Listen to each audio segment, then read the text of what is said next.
6장 1절부터 11절까지입니다. 로마서 6장 1절부터 11절 말씀입니다. 제가 읽고 마지막 절을 함께 읽도록 하겠습니다.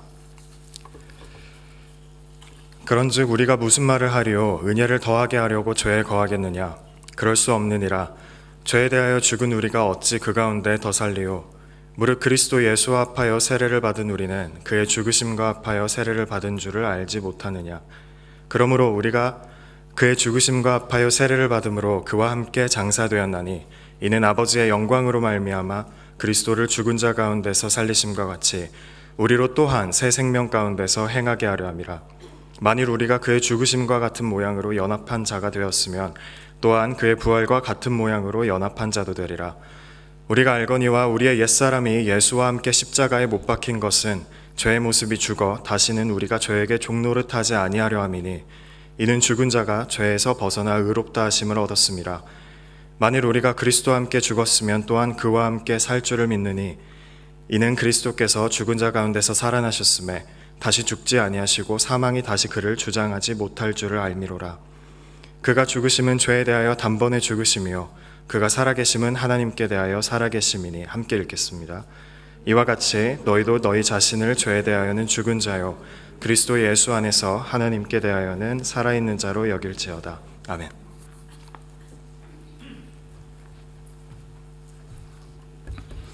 네, 우리 계속해서 구원의 서정 함께 나누어 가고 있습니다. 하나님께서 우리를 말씀과 성령으로 죄와 사망의 상태에서 예수 그리스도께서 이루신 구원을 향하여 부르시는 그 과정, 이렇게 성령의 역사로 말미암아 선택받은 사람이 구원에 이르게 되는 이 과정을 신학적으로 구원의 서정 혹은 구원의 순서라고 말한다고 했습니다. 다시 한 번 더 우리가 그림으로 확인해 보면 예정 선택이 있고 소명이 있고 중생, 회심, 칭의, 양자, 성화, 견인, 영화의 과정을 거치게 됩니다. 사실 참 복잡한 과정처럼 보이고 또 우리가 생각할 때 구원이라고 생각할 때 우리는 구원 단순히 천국 가는 거 아닌가라고 생각할 수 있지만 우리의 구원 가운데는 이렇게 풍성하고도 복잡한 이야기들이 참 많이 숨겨져 있습니다. 여러분, 구원이 무엇입니까? 여러분은 구원이 무엇이라고 대답할 수 있습니까? 누군가 여러분들한테 물어본다면 구원이 무엇이냐라고 물어봤을 때 여러분들은 어떻게 대답할 수 있을까요? 구원은 한마디로 절망 중의 부르심입니다. 희망 없는 사람들을 부르시는 것, 가장 절망적일 때가 구원이 일어날 때입니다. 이스라엘 백성들을 생각해 보면 알 수 있습니다. 애굽에서 종노릇하고 있을 때 출애굽하셨던 참 회복이 불가능했던 상황, 자기들의 힘으로는 도저히 벗어날 수 없는 그 상황 가운데 그들을 부르십니다. 바벨론 70년 포로 생활 중일 때도 정말 그들이 볼 때는 회복 가능성이 하나도 없어 보입니다. 완전히 절망이죠. 절망이 깊을 때, 불가능하다는 생각이 깊었을 때, 그때 하나님께서 구원을 알리십니다. 회복이 됩니다. 하나님께서 그들을 잊으신 줄 알았는데 잊지 않았습니다. 구원으로 초청해 주십니다. 이것이 바로 우리가 지난 시간에 살펴보았던 유효한 부르심입니다. 우리 각자의 삶 가운데 하나님의 예정하심과 선택이 있고, 그리고 하나님께서 선택하신 그 사람들을 때가 되어 부르신다라는 것. 이 부르심은 지난주에 들었던 요나 이야기처럼 지금 내가 어떠한 삶을 살고 있는지, 또 내가 그 부르심에 어떻게 반응하는지 상관없이 우리에게 일어나게 되는 사건입니다. 하나님이 구원하시기로 부르시고 작정하시면 그 부르심을 그 누구도 거부할 수 없기 때문입니다.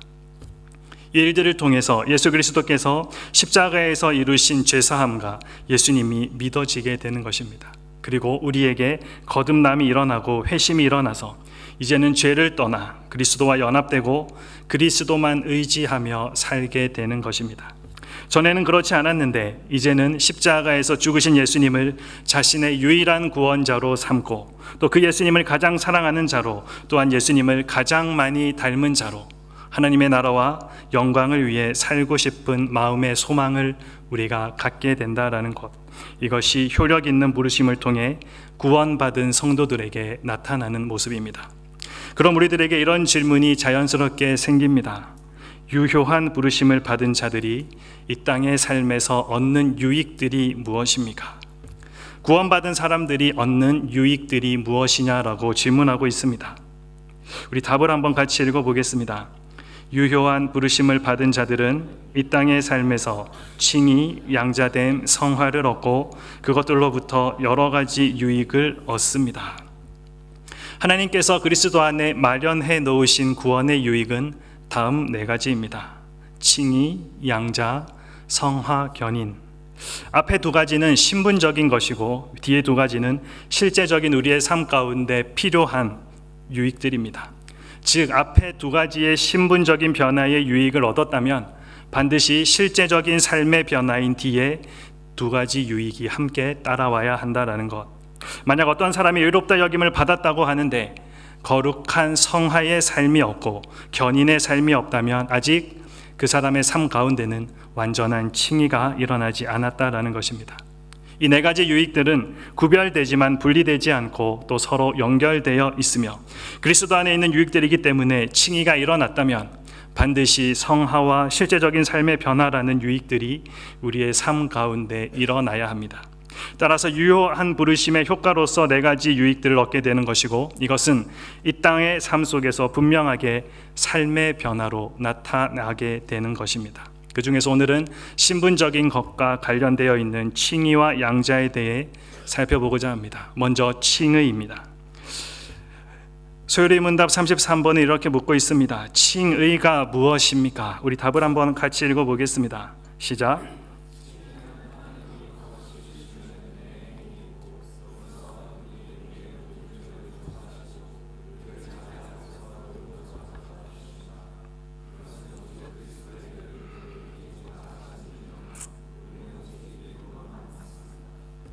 믿음으로 의롭다 함을 받는 것, 우리는 이것을 한 단어로 이신칭의라고 말합니다. 이신칭의, 여러분들이 교회 다니면서 한 번쯤은 들어보았을 법한 이야기들, 믿음으로 의롭다 함을 받는 것. 모든 인간은 예수 그리스도의 십자가의 의에 기초한 믿음으로만 구원을 얻을 수 있다. 그 믿음으로만 하나님을 기쁘시게 할 수 있고 만족시켜 드릴 수 있음을 우리들에게 말해주고 있습니다. 이 이신칭의의 원리가 모든 복음의 기초이자 심장과도 같은 원리가 됩니다. 그래서 종교개혁자들은 기독교와 교회가 서기도 하고 무너지기도 하는 기독교의 모든 기초가 바로 이 이신칭의에 있다라고 말했습니다. 유명한 루터가 기독교 교리의 으뜸 조항으로서 칭의가 무너지면 모든 게 무너진다라고 이야기했고 토마스 왓슨, 존 오웬, 존 칼빈 여러 신앙의 선배들이 이 이신칭의 교리의 중요성을 분명하게 이야기했습니다. 여러분, 이것이 왜 중요할까요? 이 교리는 종교개혁이 일어나게 되는 시작점과도 같은 사건이었습니다. 그러기에 많은 사람들이 이 교리가 마치 종교개혁을 일으켰던 마틴 루터가 처음으로 발견한 것처럼 그렇게 생각하지만 사실은 그렇지 않습니다. 이 이신칭의의 교리는 이미 성경 전체를 통해 말씀하시는 모든 복음의 핵심이고 특별히 바울 신학의 심장과도 같은 것으로서 모든 사도들과 초대교회의 어거스틴을 비롯한 모든 교부들이 함께 말했던 복음의 핵심 심장, 바로 이것이 이신칭의의 복음입니다. 그런데 이 복음이 중세 천여 년의 어두움에 갇혀서 오랜 시간 빛을 잃고 있다가 마틴 루터를 비롯한 종교 개혁자들에 의해서 그 빛을 다시 보게 됩니다. 그러기에 루터가 깨닫고 루터가 재조명한 이 이신칭의의 복음으로 교회는 중세 천년의 어두움을 뚫고 천국의 문을 활짝 열게 되는 종교 개혁을 일으키게 됩니다. 그러면 루터가 이 이신칭의의 복음을 어떻게 깨닫게 되었을까요? 루터가 22살 때쯤 그의 삶 가운데 아주 큰 전환기를 맞는 사건 하나를 만나게 됩니다. 그것은 비 오는 날에 친구와 함께 길을 가고 있는데 옆에 친구가 벼락을 맞아서 그 자리에서 죽은 것입니다. 여러분 한번 생각해 보십시오. 루터가 얼마나 놀랐을까? 분명히 같은 자리에 있었는데 친구는 죽고 자기는 살고. 그래서 루터는 이 일로 인해서 깊은 고민에 빠지게 됩니다. 바로 이전까지 단 한 번도 심각하게 생각해 보지 않았던 바로 자신의 죽음과 영혼에 대한 깊은 고민에 빠지게 되었습니다. 그래서 그는 이때부터 자신이 어떻게 하면 구원을 받을 수 있을까 생각을 하게 되었다라는 것입니다. 그래서 루터는 그 길로 그동안 공부하던 법 공부를 그만둬버리고 자신의 영혼의 문제를 해결받기 위해 수도원에 들어갑니다. 그는 자신의 영혼의 문제가 해결받지 못한 채로 자신은 어떤 평안이나 안식도 얻을 수 없을 뿐만 아니라 결국 자신은 영원한 형벌과 심판에 처할 뿐이라고 생각했던 것입니다. 그래서 루터는 이런 진지함을 가지고 수도원에 들어가서 하나님이 원하시는 그 수준까지 도달하기 위해 모든 수고를 다하게 됩니다. 여러분이 루터라는 영화를 보시면 이 장면들이 굉장히 잘 나와 있습니다. 뼈가 앙상해질 때까지 음식도 먹지 않고 몇 날 며칠이고 자신 안에 기억나는 죄악된 생각들 사라질 때까지 차가운 예배당에 무릎 꿇고 앉아 기도합니다. 그리고 그 죄악들이 사라지고 생각나려고 하면 수백 번 수천 번 신부를 찾아가서 신부가 지쳐 쓰러질 때까지 고해성사를 하며 또한 하나님의 마음을 어떻게 하면 기쁘시게 할까 해서 그가 할 수 있는 모든 고행과 수행과 착한 일을 다 했던 것입니다. 그런데 그 결과가 어떻게 되었습니까? 아무리 고행을 하고 기도를 하고 밥을 굶어가면서 기도를 하고 금식을 해도 그리고 죄를 고백해도 자신 안에 있는 죄된 생각을 죽일 수가 없었다라는 것입니다. 여러분, 지금 루터를 비롯한 중세 카톨릭이 범한 가장 치명적인 잘못이 바로 이것입니다. 성경이 말씀하는 하나님의 의를 하나님의 거룩하심과 하나님의 공의에 근거한 의로 생각한 것입니다.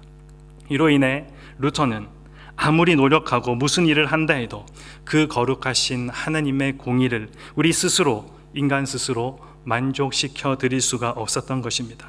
그래서 루터는 고백하기를 자신이 이 이신칭의의 복음을 깨닫기 전까지는 하나님의 의를 미워했다라고 고백합니다. 이랬던 루터가 어느 날 로마서를 공부하던 중 한 말씀에서 깊은 깨달음을 하나 얻게 됩니다. 그것이 로마서 1장 17절의 말씀입니다. 복음에는 하나님의 의가 나타나서 믿음으로 믿음에 이르게 하나니 기록된 바 오직 의인은 믿음으로 말미암아 살리라 함과 같으니라. 자신은 아무리 노력해도 절대로 하나님의 공의를 만족시킬 수가 없었는데, 그래서 자신이 생각할 때는 이 세상에는 의인으로 평가받을 만한 사람이 한 사람도 없는 것 같았는데 성경은 이러한 의인이 있다라고 말씀하고 있는 것입니다. 그리고 그 의인은 다른 것이 아니라 오직 믿음으로 말미암아 그렇게 될 수 있다라고 발견하게 됩니다. 이 말씀을 본 루터가 종교개혁을 시작하게 됩니다. 오늘 본문에서도 이 사실을 말씀하고 있습니다. 7절 말씀에 보면 이는 죽은 자가 죄에서 벗어나 의롭다 하심을 얻었음이라.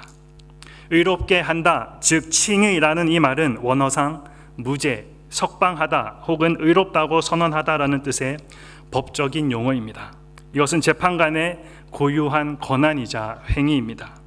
신명기 25장 1절 말씀에 보면 사람들 사이에 시비가 생겨 재판을 청하면 재판장은 그들을 재판하여 의인은 의롭다 하고 악인은 정죄할 것이며, 누가복음에도 내가 너희에게 이르노니 이에 저 바리새인이 아니고 이 사람이 의롭다 하심을 받고, 여기에서 계속해서 의롭다라는 표현이 나오는데 이 표현 또한 법적으로 의롭다고 인정하고 선언하는 뜻으로 사용되고 있습니다.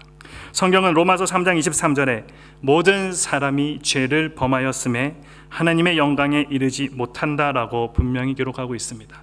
곧 인간은 죄인이고 아담의 범죄에 의해 인간의 본성은 의롭지 못하게 되었다고 분명히 말하고 있습니다. 그런데 하나님과 영원히 살 사람은 의로워야 합니다. 우리는 죄인인데 의로워야 한다. 어떻게 하면 그렇게 될까? 왜 그렇게 해야 할까? 왜냐하면 하나님께서는 의롭지 못한 것과 함께 거하실 수 없는 분이기 때문입니다. 레위기 11장 45절 말씀에 보면 하나님께서 본인을 분명하게 드러내십니다. 내가 거룩하니 너희도 거룩해야 된다. 이것이 우리가 믿는 하나님의 속성입니다. 그러므로 이 의를 얻지 않고서는 하나님의 나라, 영원한 생명에 들어갈 자 아무도 없습니다.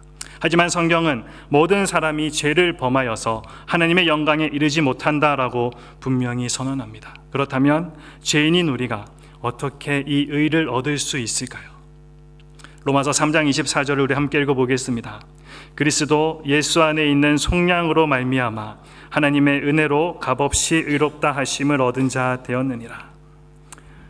죄인이 성령의 유효한 부르심에 이끌려 십자가로 나아가 자신의 죄를 깨닫고 또 회개할 때 하나님께서는 그 사람의 죄를 용서하시고 그 사람을 의롭다라고 선언해 주십니다. 이것은 과거의 죄를 용서해 주신과 동시에 마치 한 번도 죄 지은 적이 없는 것처럼 의롭다고 인정해 주시는 것, 하나님의 은혜의 역사를 말합니다. 이 의로움을 얻기 위해서 저와 여러분이 한 일이 무엇입니까? 사실 전혀 없습니다. 이것은 저와 여러분이 정말 의로운 일을 하며 살았기 때문에 우리들에게 허락하신 것이 아니라 하나님께서 나를 의인이라 여겨주셨고 의인의 무리에는 낄 수도 없는 우리였지만 나를 끼워주셨기 때문입니다. 의인이신 예수님이 내 안에 들어오셨기 때문에 나도 저절로 의인이 된 것입니다. 내가 죄를 하나도 짓지 않았기 때문에 의인이 아니라 내가 지은 죄가 모두 용서받았기 때문에 의롭다라고 칭함을 받게 되는 것, 그것을 신학적 용어로 칭의라고 하며 이것은 하나님의 법정적 행위로서 우리 신분에 대한 인정입니다. 참으로 복잡하게 이야기했지만 칭의라는 것은 한마디로 너 죄 없어입니다. 이것은 단순한 죄 용서, 죄 없다라고 인정해 주는 것만을 넘어서서 완전히 무죄라고 선언하는 것, 그리고 법적으로 선포한 내용이기 때문에 그 누구도 그에 대해서, 그 판결에 대해서 이의를 제기할 수 없는 상태, 우리는 그것을 칭의라고 이야기합니다. 그렇다면 이 놀라운 칭의를 우리가 어떻게 얻을 수 있을까요? 의롭다 하심을 얻을 수 있는 유일한 방법은 이것 하나입니다. 로마서 3장 28절 말씀에 그러므로 사람이 의롭다 하심을 얻는 것은 율법의 행위에 있지 않고 믿음으로 되는 줄 우리가 인정한다. 믿음으로 된다. 어떤 율법의 행위가 아니라 오직 믿음으로 가능하다. 그런데 여러분, 우리가 가만히 생각해 보면 우리가 믿고 있는 그 믿음도 누가 주시는 것입니까? 여러분들이 잘 믿어서 주신 것입니까? 아닙니다. 성령님께서 오셔서 우리로 하여금 하나님을 믿도록 해 주셨습니다. 그러기에 사실 이 모든 것은 전적인 하나님의 은혜입니다. 그런데 신앙생활을 하는 사람들이 제일 많이 오해하고 있는 문제가 바로 이 칭의, 의롭다함을 받은 것에 관한 것입니다. 믿음으로 의롭다함을 받은 이유를 자기 자신 안에서 찾으려는 유혹들을 받는 경우가 많기 때문입니다. 하나님이 우리를 의롭다고 하실 때에는 분명히 우리에게 그만한 근거가 있기 때문이 아니냐라고 질문하는 사람들이 있습니다.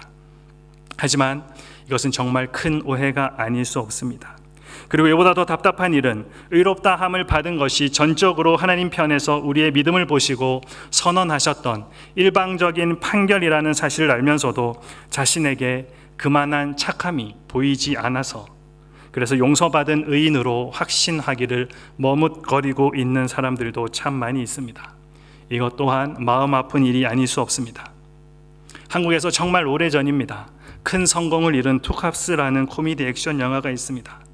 영화 배우 박중훈 씨와 안성기 씨가 부패한 경찰 역할을 맡는데, 특히 안성기 씨가 그는 주중에 온갖 안 좋은 짓을 가리지 않고 하다가도 주일만 되면 교회에 나가서 눈물 흘리고 회개하고 예배가 끝나면 얼굴에 웃음을 띠면서 역시 주님의 은혜가 참으로 크다라는 독백을 하며 교회를 나오는 장면이 있습니다. 지금은 한국 사이의 트렌드가 되어버린 대중문화가 교회를 공격하는 그런 일들이 막 시작되던 시점이 아닌가 생각됩니다. 이 장면은 2000년의 역사를 가진 교회가 항상 직면해온 도전을 잘 보여주고 있습니다. 그것은 무조건 은혜 받았으면 다 되냐라는 도전인데, 즉 기독교의 복음에 의하면 인간이 무슨 죄를 짓든지 은혜로 다 용서받을 수 있다라고 하니까, 그렇다면 투캅스에 등장했던 그 형사처럼 내 마음대로 죄 지으며 살다가 주일에 가서 회개만 하면 되지 않는가라는 마음들이 성도들의 마음 가운데 생겼다라는 것입니다. 이렇게 오직 은혜로 구원받았다는 것을 강조하다 보니 부작용이 계속해서 생깁니다. 행위로 구원받는다고 믿는 가톨릭보다 기독교인들이 오히려 더 착한 일을 하지 않는 것입니다. 이것을 살펴보았던 칼빈은 은혜로 구원받는 신학의 잘못된 사용이라고 지적했습니다. 그래서 칼빈은 절제된 도덕적 생활을 강조합니다. 사도 바울이 쓴 바울 서신의 내용들도 여러분들이 가만히 잘 보시면 바울이 마치 우리의 어떤 행동을 강조하고 있는 것처럼 보입니다. 하지만 칼빈이나 바울이나 그들이 주장하고 있는 것은 우리가 구원받기 위한 수단으로서 어떤 착한 일을 하는 것이 아니라 구원받았다는 사실을 보여주기 위해서 그렇게 하라라는 것입니다. 우리는 물론 행위로 의롭다함을 받는 것 아닙니다. 그러나 그리스도의 피로 의롭다함을 받은 자는 반드시 그에 맞는 합당한 행동을 하게 되어 있다라는 것입니다. 자신의 삶에서 거룩한 삶을 살아가려 하지 않는 자가 어떻게 진정한 크리스찬이라고 할 수 있겠습니까? 바울 시대에도 이런 문제를 가지고 참 많은 공격하는 자들이 있었습니다. 오늘 본문 바로 앞에 말씀에 보면 바울이 이렇게 복음을 선포합니다.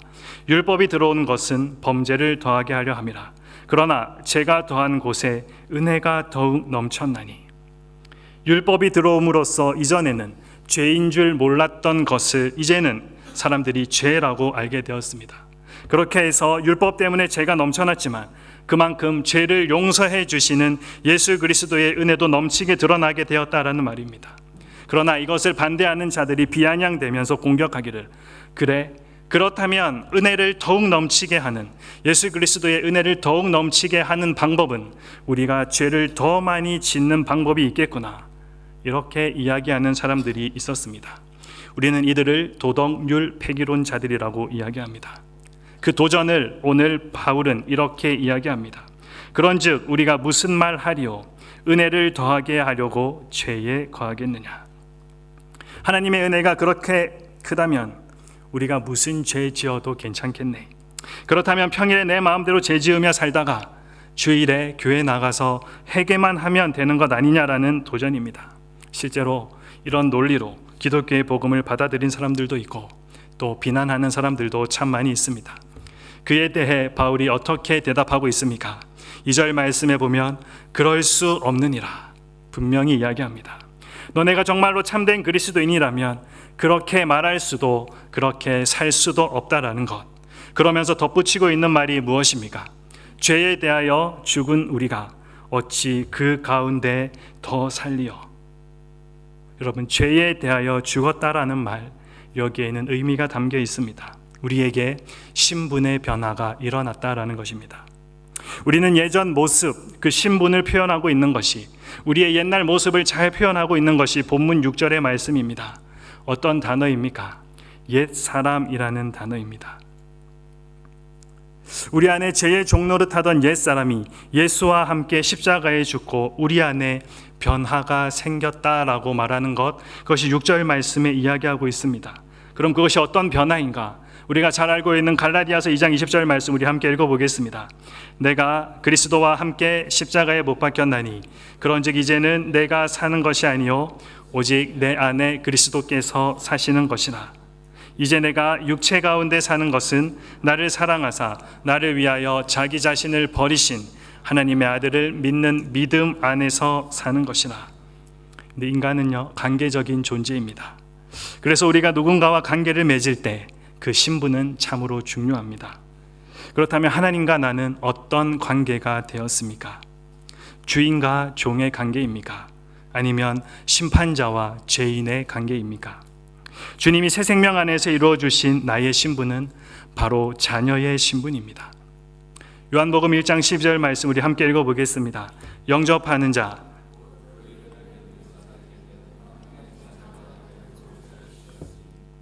영접하는 자, 하나님 그 이름을 믿는 자들에게는 하나님의 자녀가 되는 권세를 주셨다. 예수 그리스도를 받아들였다라는 말은 하나님의 자녀가 되었다라는 것입니다. 브라이언 아이비 감독의 다큐멘터리 영화 드롭박스가 있습니다. 이 영화는 서울 남곡동에 있는 주사랑 공동체 교회 담벼락에 붙어 있는 베이비박스에 얽힌 이야기입니다. 베이비박스는 개인 사정으로 갓난아기를 키우기 어려운 미혼모들이 다른 사람의 눈을 피해 안전하게 아기를 놓고 갈 수 있도록 설치해 놓은 상자를 말합니다. 장애를 가졌다는 이유로 혹은 형편상의 이유로 그리고 10대의 나이에 불쑥 엄마가 되어버리는 바람에 그 아이를 책임질 수 없다는 그 어린 미혼모들이 놓고 간 그 신생 아들을 받아내는 그 박스가 바로 드롭박스. 우리 사이에 가장 연약한 사람들, 그들이 처한 위기와 희망이 묻어나오고 있습니다. 목사님은 그 베이비 박스를 설치해 놓고 이렇게 기도하셨다라고 합니다. 하나님, 이 땅에 버려져 상자에 담기는 아이가 없도록 해주십시오. 이곳이 아니면 죽을 수밖에 없는 아이에게만 주님이 문을 열어 주시옵소서. 여러분, 이 기도를 들으면서 우리의 모습이 생각납니다. 여러분, 저와 여러분의 모습이 마치 이와 같지 않습니까? 하나님이 도와주시지 않으면 죽을 수밖에 없는 우리들, 그런 우리를 하나님은 그냥 내버려 두지 않으시고 양자, 하나님의 아들, 자녀로 삼아 주셨습니다. 로마서 8장 15절 말씀에 너희는 다시 무서워하는 종의 영을 받지 아니하고 양자의 영을 받았으므로 우리가 아빠 아버지라고 부르짖느니라. 성령이 친히 우리의 영과 더불어 우리가 하나님의 자녀인 것을 증언하시나니. 우리 15절 말씀을 다시 보면 자녀된 생명이라는 말을 더 뚜렷하게 이해할 수 있도록 비교 대비하는 것이 너희는 다시 무서워하는 종의 영을 받지 아니하고라는 구절에 잘 나타나 있는 종의 생명입니다. 종이란 말은 당시 로마 시대를 배경으로 합니다. 그 시대의 종은 나귀, 동물과 별반 차이가 없었습니다. 차이가 있다면 말을 할 수 있고 없고 정도 되는 차이입니다. 나귀도 주인의 소유이고 종도 주인의 소유입니다. 주인에게는 소유를 사고 팔고 심지어 죽이고 살리기까지 할 수 있는 권한이 있었습니다. 아무리 주인의 사랑을 많이 받는 종이라 할지라도 종은 주인의 아들과는 분명히 달랐습니다. 필요 유무에 따라서 맺어진 관계이기 때문에 필요가 없을 때에는 재산처럼 완전히 처분될 수 있는 아주 불안정한 위치에 있었습니다. 여기에서 종은 그런 의미의 종을 말하고 있습니다. 그러니까 원래 종은 언제 주인의 마음이 변할지 몰라서 항상 불안하고 두려움에 떨고 있었다라는 것입니다. 반면에 아들은 신분에 관한 한 무서워할 필요가 없습니다. 물론 부모님이 속상하게 할 때면 너 내 자식 아니다, 나가라고 이야기할 때도 있지만 그럴 때 진짜 나갔다가는 나간다라고 진짜 나가냐라고 하면서 또 다시 혼이 납니다. 부모와 자녀, 이 신분은 절대로 뗄래야 뗄 수 없는 완전한 신분이기 때문에 그렇습니다. 그래서 16절에 보면 성령이 친히 우리의 영과 더불어 라고 이야기합니다. 그러니까 우리의 영을 격려해서 큰 소리로 아빠 하고 부르짖게 하신다라는 것입니다. 여기서 아빠는 친아버지를 부르는 표현입니다.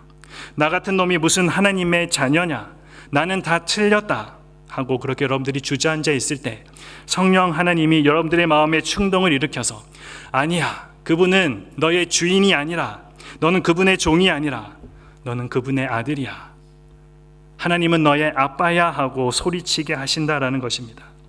이렇듯 하나님이 십자가 안에서 우리에게 주신 새 생명은 자녀된 생명, 하나님은 우리를 양자로 삼아 주셨습니다.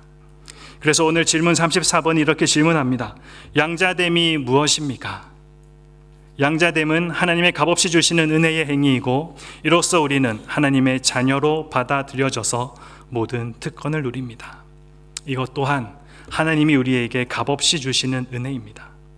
우리에게는 하나님의 자녀가 될 만한 자격이 하나도 없음에도 불구하고 예수님의 십자가를 통한 구원의 역사를 믿는 그 믿음으로 말미암아 하나님의 자녀로 받아들여지게 되고 왕의 자녀로서 특별한 관리와 그리고 그 자녀가 지니는 상속자로서의 특권을 가지게 된다라는 것입니다. 그리고 이 관계는 나의 상황에 따라서 붙고 떨어질 수 없습니다.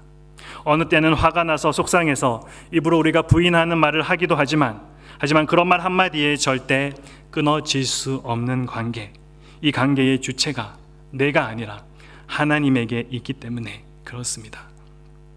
그래서 로마서 8장 38절 말씀에 보면 내가 확신하노니 사망이나 생명이나 천사들이나 권세자들이나 현재일이나 장래일이나 능력이나, 우리 39절 같이 읽겠습니다. 높음이나 깊음이나 다른 어떤 피조물이라도 우리를 우리 주 그리스도 예수 안에 있는 하나님의 사랑에서 끊을 수 없으리라.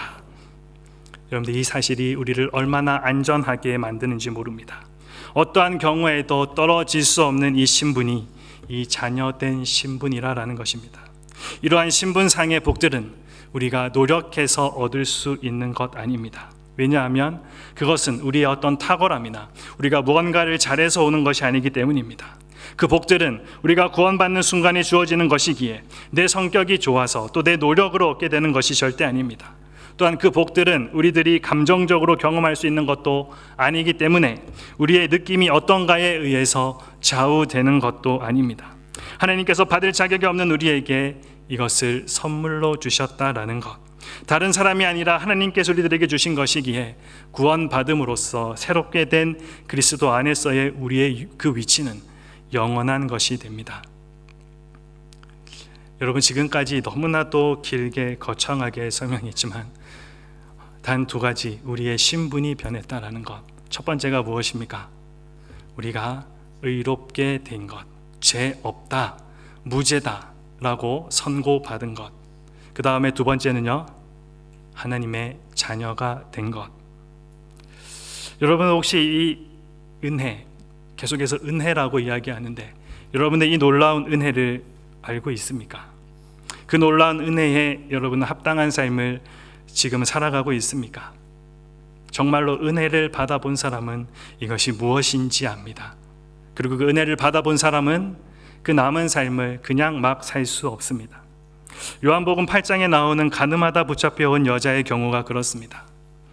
여러분, 이 스토리를 잘 아실 텐데 그 여자 세워놓고 시험하기 위해 서기관과 바리새인들이 예수님께 질문합니다. 모세의 율법에는 이러한 여자들을 돌로 치라 하셨는데 예수 당신은 어떻게 하시겠습니까? 그러자 예수님이 땅에 글을 쓰시고 일어나서 말씀하시기를 너희 중에 죄 없는 자가 돌로 치라라고 말씀하시고 다시 허리를 굽혀서 손가락으로 땅에 무언가를 쓰시자 거기에 있던 사람들의 반응이 어떻게 변합니까? 요한복음 8장 9절 말씀에 그들이 이 말씀을 듣고 양심의 가책을 느껴 어른으로 시작하여 젊은이까지 하나씩 나가고 오직 예수와 그 가운데 섰는 여자만 남았더라. 예수께서 일어나서 여자 외에 아무도 없는 것을 보시고 이르시되 여자여 너를 고발하던 그들이 어디 있느냐? 너를 정죄한 자가 없느냐? 대답하되 주여 없나이다.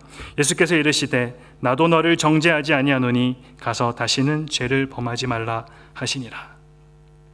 현장에서 간음하다 잡혔던 여인, 이제 곧 율법에 의해서 돌로 쳐 죽임을 당하겠다라고 두려워 떨고 있을 때 예수님을 만나게 되고 그 예수님께서 베푸신 은혜를 현장에서 경험하게 됩니다. 이렇게 놀라운 은혜를 경험한 이 여자가 돌아가서 또 같은 죄를 지었을까요? 저는 그녀의 마음 가운데 두 가지를 생각하며 살았을 것이라 생각됩니다. 하나는 가서 다시는 죄를 짓지 말라는 그 말씀을 지키기 위해서 살았을 것이고, 또 하나는 그 예수님이 과연 누구이시길래 나를 이렇게 용서해 주실 수가 있나, 그분에 대해 알고 싶은 마음을 가지고 살았을 것입니다. 그렇습니다. 진짜 구원의 은혜를 아는 사람은 죄 짓는 일에 앞장서지 않습니다. 나에게 은혜를 베풀어 주신 예수님을 더 알고 더 가까이 하고 싶어지는 것이 구원받은 사람의 모습입니다. 그런데 저와 여러분들에게는 연약함이 있습니다. 어떤 연약함입니까? 이렇게 놀랍게도, 정말로 놀랍고도 큰 신분적으로 새롭게 되었음에도 불구하고 그리스도인이 죄인이라는 것 또한 분명한 사실입니다. 우리가 그리스도의 의로 인하여 죄로부터 깨끗해지고 하나님 보시기에 의롭게 되었습니다. 그리고 하나님의 자녀도 되었습니다. 그러나 우리의 일상의 삶에서 우리는 우리의 불완전함을 경험하게 됩니다. 우리 가운데는 여전히 죄된 본성이 꿈틀거리고 있습니다. 바울이 이 사실을 이렇게 고백합니다. 갈라디아서에서 육체의 소욕은 성령을 거스르고 성령은 육체를 거스르나니 이 둘이 서로 대적함으로 너희가 원하는 것을 하지 못하게 하려 함이라. 바울도 이것을 절실하게 깨달았던 것, 내가 예수님을 직접 만나고 목격하고 지금도 복음을 전하는 일에 그 일을 하고 있지만 여전히 내 마음 가운데는 육체의 서욕과 성령을 거스리려고 하는 그 두 마음이 계속해서 싸우고 있다. 그러는 우리 어떻게 해야 할까? 바울이 한 번 더 이야기합니다. 그 앞절 말씀에 내가 이르노니 너희는 성령을 따라 행하라. 그리하면 육체의 욕심을 이루지 아니하리라. 바울의 고백이 무엇입니까? 우리는 할 수 없다입니다. 하나님을 의지하라입니다. 성령을 의지하여 성령께서 도와주심으로 자신의 의로운 신분에 보다 가까워질 수 있도록 해야 하는 것, 이것을 가능하게 하는 것이 바로 그리스도와 연합되는 것, 그것이 그 방법입니다. 그래서 오늘 본문 3절 4절 말씀에 보면 계속해서 반복되는 말씀이 있습니다. 그의 죽으심과 합하여 세례를 받은 줄 알지 못하느냐. 4절 말씀에도 그의 죽으심과 합하여 세례를 받았다. 바울은 이것을 세례라는 것을 통하여서 설명하고 있습니다. 세례 받았다라는 이 말 원어로 살펴보면 물에 잠기다, 익사했다, 즉 죽었다라는 뜻입니다. 우리가 세례 받을 때 물을 머리 위에 얹는 것, 우리가 죽었다, 물에 들어가서 죽었다, 그리고 다시 살아났다, 상징적으로 보여주는 행위입니다. 그리고 5절과 8절 말씀에 이것을 계속해서 강조하고 있는데 5절 말씀에 보면 연합한 자라는 말이 반복되고 있고 8절 말씀에 보면 함께라는 말이 강조되고 있습니다. 이것이 바로 연합교리입니다. 함께 죽고 함께 살아났다라는 것. 예수님의 십자가의 죽으심이 우리와의 연합이 아니면 사실 그 십자가의 의미는 아무 의미가 없습니다. 6절에 그가 죽으신 죽음은 죄에 대하여 단번에 죽으신 것이다 라고 기록하고 있습니다. 여기서 예수님께서 죽으신 그 죄, 누구의 죄 때문입니까? 바로 저와 여러분의 죄 때문입니다. 그러므로 예수님과 우리는 십자가에서 연합되어 있습니다. 예수님이 십자가에서 나를 대신하여 죽으셨다라는 말, 참으로 맞는 말씀입니다. 그러나 그 말씀은 동시에 나도 예수님과 함께 예수님의 십자가에서 함께 죽었다라는 말씀을 분명히 포함하고 있습니다. 그 진리를 우리가 깨닫지 못하면 우리는 계속해서 주님 따로 나 따로의 삶을 살게 되는 것입니다. 우리의 모습을 한번 돌아봅니다. 칭의 의롭다함을 받은 우리, 하나님의 자녀라고 생각하는 우리, 목장 모임으로 모이면 누구를 축복하고 살리는 시간으로, 그런 시간으로 참 보내는 것이 기쁘고 행복하고 즐거운지, 아니면 화장실 간 사람 험담하고 모함하는데 더 익숙하지는 않은지, 남을 축복하고 살리는 것보다 남을 험담하고 깎아내리는 그 일이 더 즐겁지는 않은지, 나는 계속 죄만 짓고 주님은 계속 용서만 하고 너무 좋네요 라는 식의 삶은 절대로 하나님께서 원하시는 삶의 모습이 아닙니다. 그런 삶은 실제로는 그리스도인이라고 할 수 없는 이름만, 그리고 자칭 그리스도인의 모습입니다. 예수님 믿는다고 하지만 예수님과 실제적인 삶, 연결되어 있는 삶을 살지 않는다라면 우리는 진짜 은혜를 깨달았다라고 말할 수가 없습니다. 은혜를 깨달았다고는 하지만 죄와 싸워 이기는 승리의 삶을 누리지 못하고 있는 것입니다. 사랑하는 여러분, 우리가 얻은 하나님의 자녀의 신분 절대 가벼운 것이 아닙니다. 한 사람이 목숨을 희생함으로 값 지불하고 얻게 되었던 것, 그러기에 우리는 그 은혜를 헛되이 생각해서 안 됩니다. 진정으로 의롭다 하심을 얻고 입양된 하나님의 자녀임을 깨달았다면 날마다 그 하나님이 원하시는 거룩함을 향한, 곧 예수님의 형상과 성품을 담기 위한 싸움이 우리 안에 있어야 하는 것입니다.